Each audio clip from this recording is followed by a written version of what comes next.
kung ano pong kailangan na gawin natin sa gobyerno para mapagaan po ang papasanin ng taong bayan.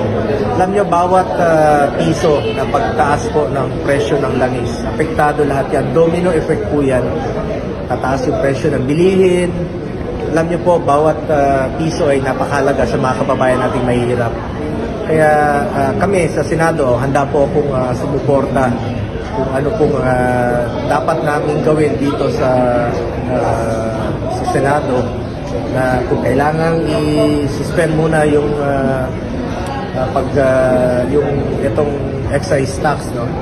Kung mapababa natin yung presyo, to hold on na hindi tumaas yung presyo. Suportado po natin ito.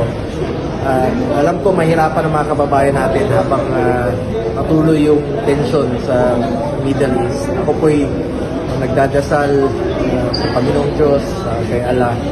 Sana po'y matapos na po itong kaguluhang ito dahil apektado po ang ating mga kababayan. Pati yung mga kababayan natin walang peace of mind dahil yung mga kamag-anak nila nasa gitna po ng gera. Meron pong nasaktan, may namatay po.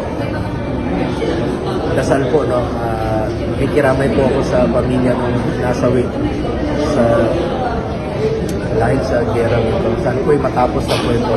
At nananawagan po ako sa gobyerno, sa DOTR, yung fuel subsidy.